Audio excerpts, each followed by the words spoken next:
Good morning, good afternoon, whatever it is for you. I hope you're having a fantastic day. My name is Zach Schomler. This is Strong Opinion Sports. If you're watching on YouTube, you'll notice, hey, I've got a mustache. I've got no beard. It's jarring for me too, by the way. I have not seen my chin in literally 6 years. I shaved it off. I was like, whoa, that's kind of weird. I shaved it because my new job requires I be totally clean shaven. I do get to have a mustache. I won't for a little bit. In fact, right now it's not regulation. I got to get rid of it. But at some point, I'll have a mustache again. That'll be cool. My wife loves it. Oh, and I got married, by the way, to anyone out there watching, listening. I shared a picture on Instagram. It was very cool. I am someone who likes to do stuff and then tell you what happened afterwards. I make a big move, and once it's done and concluded, then you hear about it. So I have to kind of use this episode to have fun and talk about things I'm excited for this fall. I also got to use it to make an announcement. After this recording, I'm taking a long break. We'll call it 3 months. We'll call it summer break. Everything's good. I promise everything's great. I got to just go away for a little bit, and you'll hear from me again someday. But I don't be jarred. Like, I think it really sucks to just disappear and then never explain what happened or where I went. So I would actually rather put this message at the end of the recording today, but for sake of making sure you hear it and see it, I'm putting it at the beginning and letting you know very upfront, very clearly, hey, I'm going to go away for a little bit. Don't worry. Don't be alarmed. You're hearing it ahead of time. You're prepared to hear that. You're prepared for that. So when it's August 1st and you're like, where has the show been? It's okay. This is planned. It's a thing I've been plotting for a while. This recording today is to have some fun, talk about things I find interesting going into the NFL season. I do want to say, there are a lot of teams I'm not going to talk about today. And if your team isn't mentioned, I apologize. A lot of the teams I'm not going to talk about are teams that are solid and we expect them to be good. And I don't think that's that interesting. I think a really bad team like the Browns is interesting. And a great team like Philadelphia is interesting. The Ravens, the Bills, the Bengals, the Packers, the Tampa Bay, teams that are going to be competing for the division. You know they're good. They've got a solid quarterback. If you got Lamar Jackson at quarterback, for example, we all know the Ravens are going to be competitive. That's not exciting. That's not interesting to me. I know that's kind of weird to say. I'm going to love watching their games this fall, but there's no intrigue or big question mark. Hey, are the Ravens going to be good? No, we already know the answer to that. I don't find that as compelling. The Giants are boring and bad. I'm not going to mention the Cowboys really today. The Cowboys are the most offensively boring team in football, to be totally honest. A good friend of mine actually is a Cowboys fan. I tease him a lot. He's having an eye issue, and to the point where he might lose his vision entirely. And that's really sad, but the way I handle uncomfortable conversations is I make jokes, and I make inappropriate, I make jokes about my brother dying a lot. My brother died a couple years ago. It makes other people uncomfortable. I think it's funny. It gets rid of the tension for me and I get to be comfortable. So good friend of mine, we're really close. He was talking about, potentially going blind, and it's horrible. And I say, well, at least you wouldn't have to watch the Cowboys anymore. And he goes, yeah, that might be the only benefit. And we laughed, and it was really nice to have a moment of this is a really heavy conversation. Let's have some levity. And I loved that. For real though, the Cowboys are awful. In fact, they're not actually awful. They're boring. They've got a puppet for a head coach. They've got a mediocre quarterback.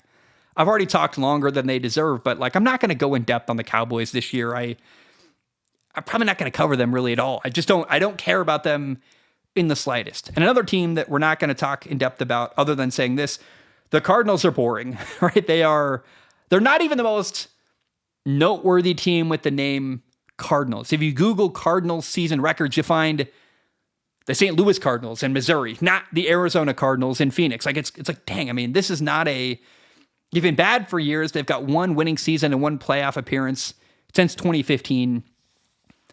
The only way the Cardinals can be interesting this year is if they grab my attention. They are shockingly good. They go 12-5. They win their division. I don't expect that. And so, again, all that to say, if I don't mention your team today, I'm sorry. This is what I'm interested in. This is my show to have fun and talk about what I'm interested in, and kind of probably my last chance to get a word in before training camp happens. So I want to start by talking about teams that I'm really excited to watch this fall, starting with the Washington Commanders. The big question mark in Washington is how are their veterans going to impact the team this fall? Guys like Deebo Samuel, can they actually allow the team to go further down the road? I mean, they got to the NFC title game last year. That felt like they peaked. I mean, I would be shocked if somehow Washington found a way to perform and outperform what they did last year. Like, getting farther than last year would mean making a Super Bowl appearance. And I just don't know that they're going to do that. I'd love that, but it felt like the stars kind of aligned on their season last year. I don't know if they can, in fact, follow that up from last year. And another big question mark. Veterans is one thing. Jaden Daniels, their young quarterback, is another question mark. Will he have a sophomore slump? He had kind of a incredible, outstanding year last year. Could he take a step backward? We saw that with CJ Stroud last year in Houston. Is the sophomore slump trend going to impact a guy like Jaden Daniels? I don't know, but we'll find out. And that, in fact, leads me to Houston.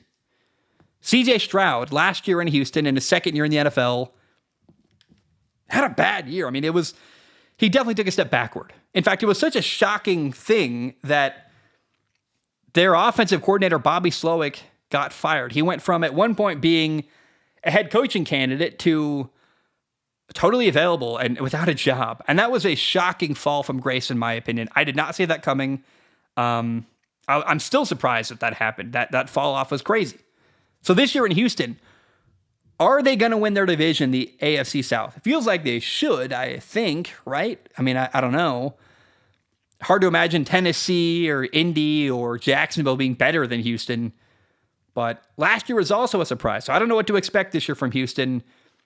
Are they going to return to the form they were in 2 years ago during CJ Stroud's rookie year? That'll be fascinating to find out. J.J. McCarthy is the big question mark in Minnesota. I mean, if he performs well, I think they've probably got the best team in their division, the NFC North. I know that's controversial. Packers have something to say. The Lions have something to say about that. I know the Bears are actually pretty good on paper too. I think Minnesota's loaded. Great coach, great coaching all around, actually. A lot of weapons on offense. The question mark is their young second-year quarterback who didn't play last year, J.J. McCarthy, because he was injured. If he's the real deal, they are a really, really good team to beat in that NFC North division. But that's a question. The Vikings are fascinating because of their young quarterback, J.J. McCarthy. Then you look at Seattle. Seattle's a team I cannot wait to watch because of Seattle, Sam Darnold. The question in Seattle is very simple. Did they finally find their franchise quarterback? Is Sam Darnold going to be their guy for the long haul? You're going to find out very quickly throughout the year. By January, we should have an answer. Hey, Sam is the long-term quarterback in Seattle or not. I don't know what's going to happen. I like Sam Darnold. I'm rooting for him. It's going to be cool to watch him play the 49ers twice next year. He's really close to Brock Purdy. Brock Purdy, the 49ers quarterback, was a big influence for Sam when Sam was his backup in San Francisco. A lot of fun stuff happening. This division, the NFC West, is really cool. But to me, the most interesting team out west in the NFC is by far Seattle and their quarterback for the first time, Sam Darnold. Pittsburgh is the team that I would probably call my favorite team in the NFL. And it's kind of weird. I love Pittsburgh. I love their colors. I love their coach. I love their culture. I don't love their quarterback, Aaron Rodgers, although I want to. I've got an open mind. I'm willing to embrace Aaron. We'll call this the Aaron Rodgers experiment in Pittsburgh. I don't know what's going to happen. Is it going to be a disaster? Are they going to win? Maybe win a playoff game? Go to a playoff game maybe? I have no idea what's going to happen. But that's why it's interesting. I don't know. And I love when I don't know what's going to happen. I know the Baltimore Ravens are going to be a really good football team next year. They're a certainty to me. I have no idea what's going to happen in Pittsburgh. I'm leaning towards disaster. It's Aaron Rodgers, basically confirmed final year. I don't love their offensive coordinator, Arthur Smith. I don't know how his personality is going to work with Aaron Rodgers. I just don't know what the hell is going to happen. But that's why it's fun. Pittsburgh is a wild card, and they're trying to be probably a team playing in the wild card round of the playoffs this year. Now, the Chargers out west, the LA Chargers are fascinating because it's year 2 of their head coach, Jim Harbaugh, and their quarterback, Justin Herbert. And I think what happened in the draft this year is that the Chargers got probably the rookie of the year. They drafted a Marion Hampton, a running back, and dude, he's going to be, again, I think he's probably rookie of the year this year in the NFL. He's going to have a ton of yards. They're going to lean on him heavily. They've got a 1-2 punch with him and Najee Harris. I am so excited to watch the style of football the Chargers play. They're going to run the ball heavily, a lot of play action, very physical up front, and they've got a quarterback who can make every throw when they ask him to. I'm excited to watch the Chargers this year, and the same reason I'm excited to watch the LA Chargers, I'm also excited to watch the Denver Broncos. It's very similar. It's year 2 after big changes were made to their organization. They're trying to build off last year. Bo Nix, their young quarterback, is in his second year in the NFL. We've got an awesome coach. The parallels between the Chargers and the Broncos are just endless. It's a new culture, new coach trying to win with a young quarterback. It's fun. It's interesting. I know Herbert's, been there longer. I know Sean Payton's been there longer. It's not quite the same exactly, but it's two teams that made big changes, trying to win and build off a good year last year. I can't wait to watch both teams out west, Denver and the Chargers. I know Denver, they're in the Western Conference, or Western Division. I don't know if I would call that West. Denver's kind of the middle of the country from my perspective, but regardless. How about back east? The New England Patriots are a team I am really, really excited to watch because of the new head coach, Mike Vrabel. They brought in Mike Vrabel after he comes over from Tennessee, taking the long route, took a year off last year. They've got a young quarterback, Drake May. They've got a new offensive coordinator, not new to them, but new to Drake May. They brought back Josh McDaniels after he's been a terrible head coach. He's been a great offensive coordinator. I don't care what you say. Every time I've watched Josh McDaniels not be a head coach, but only be an offensive coordinator, he's done a really, really fantastic job. I think Josh McDaniels plus Mike Vrabel brings stability and exactly what is needed for a young quarterback, Drake May. He's talented. He's smart. People love him. How does he work with new coaching? I think pretty well. It's fascinating to me to see how they do. They also added Stephon Diggs at wide receiver. And I guess I don't think he can make their offense worse, probably. Like, he's a veteran. He's coming off an injury. He does play his former team Buffalo twice next year. That's going to be fun and interesting. But I wonder what kind of role he's going to play. Is he the number one receiver? You think so, right? Is he going to be dominant? Is he going to be nursing an injury, not fully healthy? I don't know what to make of Stephon Diggs. I don't know what to expect there. That's part of why it's interesting. I don't know what is going to happen, and I think that's really fun and exciting. Another team that has something I'm not sure what's going to happen is the New Orleans Saints and their quarterback situation. They've got a young quarterback, Spencer Rattler, and then they've got an older quarterback who's actually a rookie, Tyler Shuck out of Louisville. So Tyler Shuck is the second-round pick they just drafted. I think they want him to be their starting quarterback. The question is he going to beat out Spencer Rattler? They've also got the kid, I forget his name right now, out of Fresno State, Jake Haener.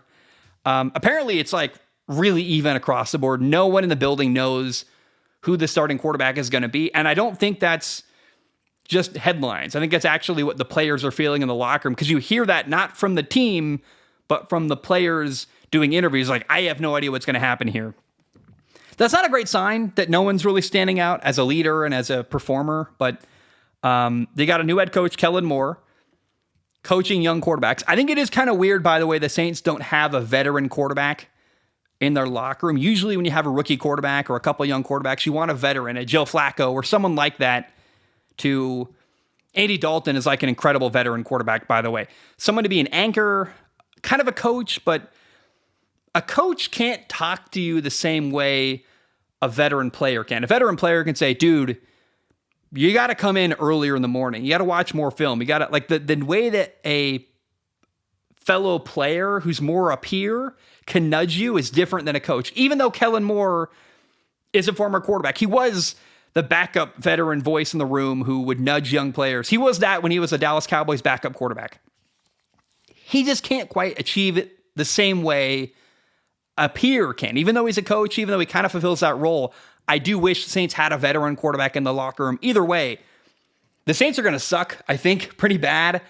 I just want to know who their quarterback is. I think it's fascinating. It'll be fun to analyze and watch. And maybe multiple quarterbacks play, but either way, it's going to be really noteworthy, fun to watch, fun to analyze next year. What the heck happens with the Saints quarterback room?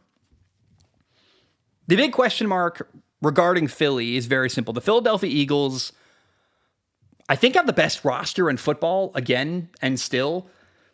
The question is, can they do it again? Can they win another Super Bowl in back-to-back years? I think the run they've been on is pretty impressive, actually. I love Jalen Hurts, their quarterback. I love the way Philly's done things. And I think we might be headed for them winning a Super Bowl again in back-to-back years, honestly. I don't know who's better than them. Barring if Jalen Hurts gets injured, if there's a bunch of injuries across the board, yeah, maybe they're done. But I find it hard to believe Philly's not going to be right back in the same position they were last year in January. Top of the NFL, the favorite to win the Super Bowl. Come playoff time, they're going to be the team to beat again. The question is, can anyone take them down? The Jacksonville Jaguars are interesting because of their new shiny toy, Travis Hunter. He's a wide receiver. He's a corner. He's a rookie. He's got a huge contract. I'm excited to watch Travis Hunter. I don't know what's going to happen there. I think he's going to be outstanding and certainly fun and certainly interesting. I do wonder, as the team probably does poorly, they're a small market, they're not that interesting, is he enough of a draw to sustain national coverage all year, even if the team is bad? I'm not sure. And then honestly, I think Travis Hunter is kind of a distraction from the real looming number one question in Jacksonville. Is their quarterback Trevor Lawrence a dud? Can he play? Is he going to be their franchise quarterback? They gave him a massive contract. I think it was not quite deserved. Trevor Lawrence has to play well. It has to deliver. He has to be an outstanding quarterback this year. They got a new coach. They got a new weapon. Frankly, they got maybe the best wide receiver in the draft 2 years in a row with Brian Thomas Jr. as well. Like, all of the dominoes have fallen to help Trevor Lawrence win. The question is, can he play well enough to do that? Like, honestly, they got to win their division or challenge Houston at minimum. If they're bad again this year, you have to call it like it is. Trevor Lawrence won't be performing well enough if they're not winning and doing well. Now, the Chicago Bears, another team, like quarterbacks, young quarterbacks especially this year, are kind of the theme. There's a lot of teams across the NFL. In fact, there's not that many veteran quarterbacks. There's Aaron Rodgers, and then everyone else from his generation is gone.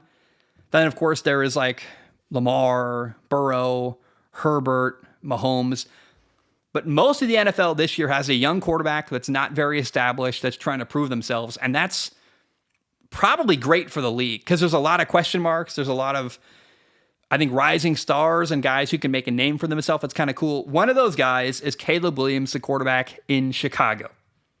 He is by far the most talented quarterback Chicago has ever drafted. I know they had Jay Cutler. He was really talented. I would argue, by the way, as a thrower of the football, Jay Cutler was more talented, but as an athlete, Caleb Williams is more talented. Either way, remember, when I say drafted, the Bears didn't draft Jay Cutler. They traded for him from Denver.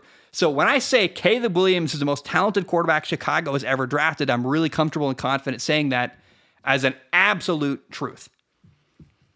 Now, the Bears have supported Caleb Williams a ton. They've got great teammates. We think they got him a great coach, the offensive coordinator out of Detroit. The question is, will Caleb Williams look like a franchise quarterback? He'd better.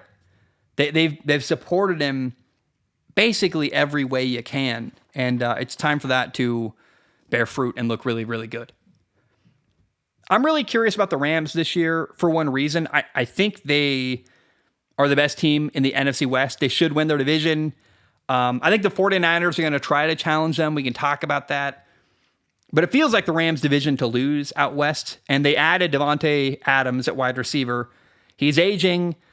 I think it's going to be a home run. I think Davante Adams paired with Matthew Stafford is kind of the underrated storyline of the year. Like, I think Davante Adams is going to explode and shock people and have a ton of yards. And I know we've seen veteran wide receivers sign at teams recently, like DeAndre Hopkins last couple of years has moved around and they've tried to make him a big name, and he's just kind of not himself. I don't think that happens with Davante Adams and Matthew Stafford. I think with Sean McVay calling the plays, Matthew Stafford throwing the football, Davante being Davante, I think this is a massive move no one's talking about, and I wonder if that's right. Like by December, are you going to be saying that's a really dumb take? You might be saying that now. I don't really care what you say now. I care what happens. And if that's a home run move, it's going to be surprising to a lot of people and really, really cool to see. I'm excited about it. I think Devontae Adams is a wild card here that could pay off in a big way, and that very few people I've heard are talking about that move. The Cleveland Browns are interesting for really only two reasons. Number one is their quarterback, not the starting quarterback, not even their backup, probably not even maybe their third string. Shedeur Sanders, the rookie out of Colorado. Is he going to play this year during the regular season? He's going to play in the preseason. That'll be fun. It'll be talked about a lot. Will Shedeur Sanders make it onto the field during the regular season? Is he at any point going to be the starting quarterback in Cleveland? I don't know. And that's fun. Now, that's one storyline. The other storyline in Cleveland is they're going to have a mediocre year, I think. Like even best case scenario, the Cleveland Browns don't feel like a team poised to be super good. And then you got to ask, is their coach, Kevin Stefanski, and their GM, Andrew Berry, are they safe? Can they survive another mediocre to bad year in Cleveland? I don't know. Shedeur and the safety of their management. What's going to happen in Cleveland? And what's going to be the fallout from this year? I have no idea. What's kind of sad with the GM, with the coach, they were sabotaged by their ownership, in my opinion. Like the Deshaun Watson trade and contract was not a decision, I'm convinced, by the general manager. That was an owner coming in, Jimmy Haslam, and saying, no, we're doing this. I don't care what you say. And so the consequences of that has been catastrophic, that move. And I don't think that was one they wanted. And I feel really bad for two people who might get, fired for poor performance, even though they didn't decide their circumstances. And it's kind of a reminder to say that, like, hey, your boss matters. The people you work for really matter. And you don't want to be somewhere where your future is at the mercy of other people that might, frankly, screw you over. If you can avoid a situation like that at all costs, do that. I feel bad for Kevin Stefanski and Andrew Berry, but if you're going to be in a management position in Cleveland, you got to know what organization you're joining. And unfortunately, they're joining one that has an owner that goes off the rails and does crazy stuff and does whatever he wants, and you got to live with that. And so, will they get fired at the end of the year? I have no idea. I'm fascinated by that, though. Tennessee, they had the number one pick. They drafted a quarterback I absolutely love, Cam Ward. Cam Ward in Tennessee with the Titans, I think, has potential to be a top 5 quarterback in football. He's so talented. People are not talking enough about how talented he is. What he did at Miami last year, what he did at Washington State in college, his ability to throw the football, it's really, really incredible. And I feel like enough people, it's not just like he's got a strong arm. That's sure. It's actually the fact he can make a throw from basically any angle. His feet aren't set. He's falling left, throwing right. Like, he can make a throw virtually however you want with any arm angle, with any arm slide. It's kind of crazy. And I don't think people realize how talented Cam Ward is. The question is, how quickly can he make an impact? Does he make Tennessee immediately like a 10-win team? It feels like a stretch. I think they win 6 or 7, maybe at best. But I do wonder, though, is it going to be really obvious Cameron Ward is good? Especially when you compare him to a Caleb Williams, a Trevor Lawrence, a Justin Fields. You look around the NFL, there's a lot of quarterbacks that we're not certain are good yet. Even, I love Bryce Young in Carolina. I thought he had a good finish to the year last year. I think it's going to be more obvious more quickly that Cam Ward can play. I think by the end of the year this year, no one's going to question whether he's the franchise quarterback in Tennessee or not. And I think we might still have questions about Caleb Williams and Bryce Young and Michael Penix Jr., but I think there's going to be no doubt about the talent and the future of Cam Ward after this year in Tennessee. We just talked about him. Justin Fields with the Jets is really fascinating. I'm really skeptical it's going to be a good fit with the New York Jets. They've got a defensive head coach, Aaron Glenn, and that's another defensive coach, both for Justin Fields and for the Jets. I like that the Jets didn't draft a rookie quarterback. I think probably Justin is better than what they could have got in the draft, honestly. But not by much, and probably doesn't have as high a ceiling. So I don't know what to make of it. I'm really fascinated by the Jets. The bigger concern is I don't think they've got the infrastructure and the coaching staff to develop a young quarterback like Justin Fields. I made a video about Justin. There's a couple things you want to watch for. I'm not going to talk about it here. You can go find that video if you want. But let's just say it's going to be really interesting to analyze what happens with Justin Fields this fall with the Jets. By the way, I think it's a good time to say, and I should have put this at the beginning, honestly.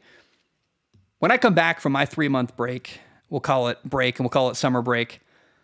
I don't know what SOS is going to look like. I'm not sure exactly. Is it going to be like this where I sit and talk? Is it going to be film analysis driven? Is it going to be short form? Is it going to be long form? Honestly, I'm debating a lot of things, and I've got 3 months to kind of figure out what that looks like. I'll tell you what I want to do is I'm talking about all these quarterbacks. And frankly, I would love to almost make SOS like an off-season show where I talk about quarterbacks in the off-season, how their year went, what happened, make more evergreen style content rather than timely stuff about the big glacial shifts in the NFL from a quarterback standpoint. Checking in once a year. How does this quarterback look? How is this quarterback doing? How's this quarterback doing? Like a yearly check-in with each quarterback would be kind of fun. And I think I could do that a lot better than I could do like a weekly news show that, frankly, by the time you hear it, it's already old news. I don't like trying to keep up with the news cycle. And if the show does change forms, please hope you like it and don't be mad at me, because I have to make something that has an opportunity to get in front of a lot of people and that I like and I can keep up with and I think is worthwhile. So that's an idea I have, and I'm putting it out there to the world now for you guys to hear and think about that for a couple months, because I like that idea, and I don't know what coverage during the season actually would look like, honestly. And that's also, maybe it's just talking about, hey, I made these 10 videos, now let's follow those quarterbacks and just say like what's happening here and there. Like, I don't know, but I love quarterbacks. I love checking in with them and talking about them, and I want to make content about that, I think, honestly. Which leads me to Atlanta, by the way. They've got a young quarterback, Michael Penix Jr. He's going into year 2. That's what's interesting about Atlanta to me, is their young quarterback. And I thought Michael Penix Jr. was really fun to watch last year. I was like, oh, this guy can play. He looked better than Kirk Cousins and made a couple big-time throws and gave us some really entertaining, fun games at the end of the year. That's the whole storyline in Atlanta. What does their young quarterback look like? Is he their franchise quarterback? Does he deliver? I think yes. But how do we feel about him come January? That's a big question mark. If he's good, are they a team competing for their division? Quite possibly. And I can't wait to see how that plays out in Atlanta. The Detroit Lions have a uphill battle, I think. They lost their offensive coordinator, Ben Johnson. They lost their defensive coordinator, Aaron Glenn. Their center retired. I think the big question mark in Detroit is, like, their defense will be healthy, so their defense will be better than last year. They've got a lot of the same weapons. I think their center retiring is a big deal. Are the Lions going to take a step backward? I think, yeah. I mean, last year they were absolutely week one of the best teams in football. I don't know they are anymore. I think they're going to take some time. Like, it might be 6 weeks before they're really comfortable, firing at all cylinders, and the coordinators are comfortable and everyone's performing the way they should be. I might be kind of a slow start in Detroit this year. That wouldn't shock me at all. And I don't know they're a team that's going to go to the NFC title game or compete for a Super Bowl.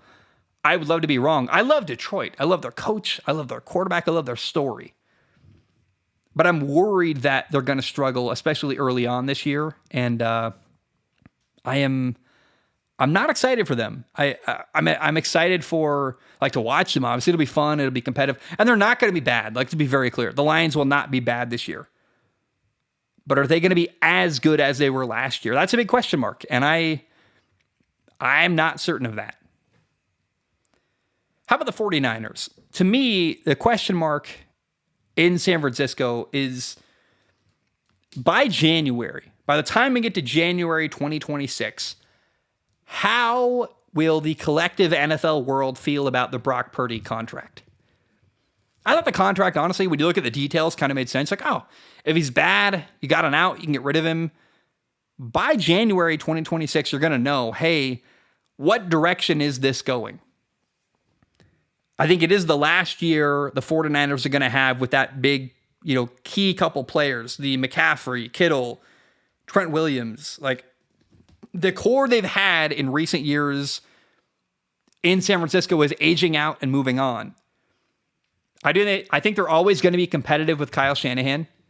And I almost want to Google Trent Williams. Like, is there anything I'm missing? Because I worry. Like, I worry every day he's just going to announce a retirement. Okay, he's still playing. I wonder, like, he's 36 years old. When is the end of the career going to come for Trent Williams, who's incredible, by the way, and I think does a lot of stuff to manage the load on his knees and take care of himself. Feels like any day he's going to move on from football. And man, when that day comes, it's a huge problem for the 49ers organization.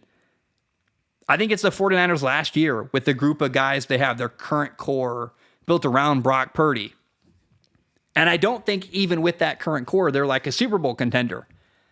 I'd love to be proven wrong on that. Like, Deebo Samuel's already gone. Some of the guys they've had have moved on. And again, the 49ers will never be awful. As long as they've got Kyle Shanahan coaching them, I think they're going to be competitive to some degree. They're going to be a team you see on the schedule and go, oh yeah, damn, that'll be a tough one. But it's not a guarantee they're going to be a Super Bowl contender either. I don't know. I'm worried about the 49ers this year. The Raiders are really fun, though. The Raiders have a new coach, Pete Carroll, a new offensive coordinator, Chip Kelly, new quarterback, Geno Smith, a new running back out of Boise State, the rookie, Ashton Genty. It's year one of a rebuild, but it's not a very typical rebuild for the Raiders. They are trying to win now, this year. They don't want a long rebuild with a rookie quarterback and a new coach. They're like, no, let's compete with Denver and the Chargers and Kansas City right now. How much noise can they make in their division? I don't know. But I think they're going to try to be competitive. And I love the approach. It's not one of, they're not preaching patience in the process, and it's not going to be years of waiting to see what can happen. It's like, no. Let's try right now to make noise. And I think that's exactly what the Raiders needed to do. I do think regardless of how the season goes, win or losses, like, they're going to be competitive and interesting and fun to watch. And I think that's after watching the last couple of years of the Raiders organization, as much as I love Gardner Minshew and respect Aiden O'Connell, like, thank God they're going to be competitive. Miami's interesting for one reason only to me. The Dolphins, I think, are going to suck really bad. I think they're probably going to end up firing their head coach, Mike McDaniel, which is sad. Like, by the way, let's be clear. If I could work on any NFL staff right now, the place I'd want to be is Miami. I love Mike McDaniel. I love the building. I love the culture. Doesn't mean it's going to work. I think they're going to lose and be bad. But the thing to watch in Miami this year is actually Zach Wilson, their quarterback, in the preseason. What does Zach Wilson look like in Mike McDaniel's system in Miami? I don't know. I think interesting. And the regular season doesn't interest me at all for Miami. I think they're going to suck and be bad. But the preseason with Zach Wilson at quarterback, the former Jets quarterback, former Broncos quarterback, that'll be fun to watch him play specifically during the preseason. Carolina's interesting because of their young quarterback, Bryce Young. I thought he made progress at the end of last year. The question is, can he solidify himself? Can Bryce Young look like a franchise quarterback? A lot of quarterbacks are kind of in that moment right now. Bryce Young, Michael Penix Jr., Caleb Williams in Chicago. There's a lot of quarterbacks you look around and go, we're going to learn a lot about this guy this year. And Caleb Williams is a big question mark. Bryce Young is less of a question mark to me. Again, I thought he played really well at the end of the year, but let's see what happens to Bryce Young this year in Carolina. Again, I get him. They're such a similar situation where They're both guys that have been in the league for a little bit.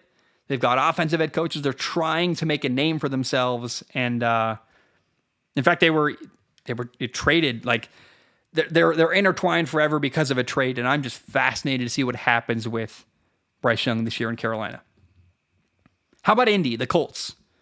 It's a very simple question. Daniel Jones or Anthony Richardson? Anthony Richardson is a really talented roller coaster of a quarterback. I made an AI image once, like, what happens if you turn Anthony Richardson into I think the prompt was, show me an image of Anthony Richardson as a roller coaster. And it was kind of horrifying and interesting. And I think he might lose his job to Daniel Jones, who is not sexy and not exciting, but might be more. I mean, it's pretty sad that we're at the point where we're thinking Daniel Jones might be more stable than Anthony Richardson, but man, I don't know what's going to happen with the Colts. Their owner died. There's all these question marks, and I don't know who the quarterback is going to be. It'll be really interesting to watch the Colts quarterback situation this fall in Indy. And finally, Kansas City. How do they respond this year? I think they've got Travis Kelce waning, final years of his career, if not the final year. They're coming off of a Super Bowl loss, an ugly one. Do they make noise? Did they get back this year? Or are they again a team in the Super Bowl fighting hard? Like it's hard to imagine that. And time will tell. It's going to be really interesting to see what happens with the Kansas City Chiefs this year. Can they get back to the top of the mountain? They lost. I think they've been hurting. I think getting where they did last year was surprising and shocking, honestly, given the struggles they had to do along the way to get to where they did. And I'm not really sure that Kansas City is going to be back. Are they going to have a down year where they lose their division to the Chargers or Denver or maybe even, God forbid, the Raiders? I don't know. But I feel the least confident I've felt in Kansas City in quite a long time. And that's definitely notable. But guys, that's all I got. I'm going to go. I'm going to take a break. We'll call it summer break. I think some people know what I'm doing. Either way, I will be back eventually. I think the show will look different. I love you very much. I am going to put the Patreon I'm going to unpublish the Patreon page. I feel weird with people being charged. I'm not making content at all actively. So I am going to, I have no future plan to support the Patreon or make content for the Patreon. I'm going to unpublish the page. Don't be shocked. Don't be surprised. I'm trying to communicate very clearly what my plan is. And I love you. SOS has meant so much to me. It's been, at one point it was my full-time job, then it wasn't. And I had to figure out, I had to make a lot of changes in my career to survive and figure out what's next and figure out what I'm doing. And honestly, that was really hard for me. And either way, SOS has meant a lot to me. And it's been something that has given me a lot of friendships and has been at times really fun, at times really difficult and kind of a burden and frustrating. But either way, I mean, I think getting married was a big deal to me. And a lot of people commented stuff like, wow, we've really watched you grow up over the years. And that's absolutely true. I mean, over the run of SOS, I've ebbed and flowed, and it's been kind of a roller coaster in my own personal life. And I can tell you now, I'm absolutely in the best place I've ever been. And it's kind of nice actually being in a position where financially, I don't need SOS anymore. And any content I make in the future will be because I chose to, because I wanted to, because it was fun, not because I needed the money or was trying to survive or not dying. And that's a really nice position to be in, where I can get back to the roots of why I made content and make something that I just like and I'm proud of and think is awesome. And so whether I see you in the future or not, basically what that means is whether you show up or not in the future. To anyone who's listened in the past, thank you. It's been a lot of good, and a lot of fun. And I love genuinely, authentically making content. It's really fun for me to put together a big project and write and record and perform and do all this stuff. I love it. I think it's really fun. And to everyone out there watching, thank you so much. Thank you for listening. I love you very much. And good luck to you out there. Take care.